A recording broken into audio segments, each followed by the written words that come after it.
HopZine.com. Thanks for joining me for another video beer review. This time I've got a growler, not much to see there, of Magic Rock's Hypnotist. I've got some details off their Facebook page. So it's 6.8% ABV.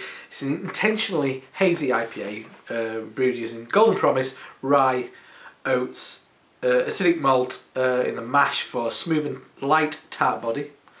It's hopped with Citra, Amarillo, Mosaic, Simcoe T90 hops we use in the Whirlpool, and Citra, Mosaic and Simcoe Cryo hops, Lupulin Powder from YCH hops in the dry hop, creating a big aromatic tropical aromas and juicy flavour. And it also uses fermented used in Bretois, which was a version, like a saison-y kind of yeast, I think.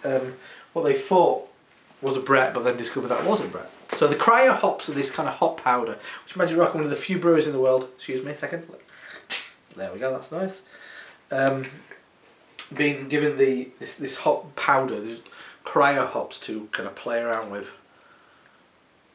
So this is their kind of hint towards something of that northeast American style of trend of hazy IPAs. I did have this Indie Man Beer Con quite recently. I really enjoyed it. So when this popped up at Little Leeds Beer House on the growler fill, I went and grabbed a growler of it. As you can see, very, very hazy, kind of murky golden beer. Off-white heads. Let's give it a swirl and sniff. Check out the aroma. Oh no, you can't. Oh yeah. It's massive, fresh Simcoe hit. I had a beer from Other Half, and that was Simcoe and Waiti, and that really kind of reeked of Simcoe. And this does, in the best possible sense for me. Simcoe often becomes a bit kind of, it's kind of, for me, it's really odd. I always get Neapolitan ice cream. It's kind of, it's herbaceous, it's kind of minty in a way. It's also kind of, you get a berry note in there. I often think it's kind of raspberry. And then there's a softness of those kind of oats. And I am getting a bit of spicy rye, but that's probably meeting that Simcoe of the cryo hops to create that dank, piney, sappy piney, really sticky pine. Lots of grapefruit. I said that kind of menthol hit from the Simcoe, but it smells great. I wish you could really see the head on this. It's such a creamy head. Looks amazing. Anyway, let's dive in. Cheers. Oh, it's beautiful. Oh yeah. Look at beers like Magic Rock's Unhuman Cannibal. It's got a lot of what that did earlier this year.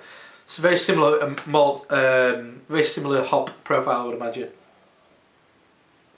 Very dank forward, but in the best possible way. Juicy, fruity.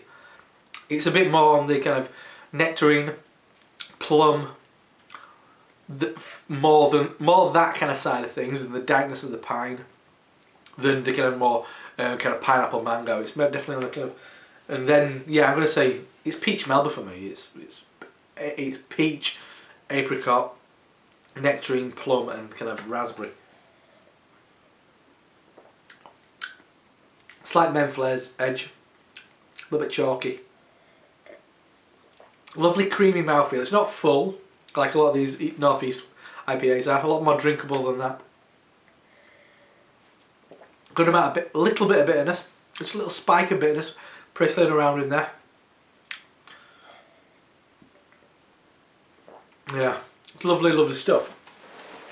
So I was just trying to remember then though, a friend of mine, Clayton, Clayfish on Twitter, was remarking when he was drinking this at Indie Man, and he was just sat there. He had taken a sip and he just sat back and he was like, "This just keeps delivering it. I mean, there's just so much more. It's just unraveling, moving, and evolving." And he was like, "This is just delectable," and it is. It's a really lovely one. And if you liked what they did with Unhuman, it's that plus more fruity hops, less of the strength, but it's got all the character that you love about that beer, and that's the bits I love about the beer. It's the juiciness. But anyway, so that is, as you can see, a growler of Magic Rock's Hypnotist, 6.8% ABV, crazy, hazy, fruity, dank madness I love it. I'm Rob from HopZine.com, and I'll see you next time. Cheers.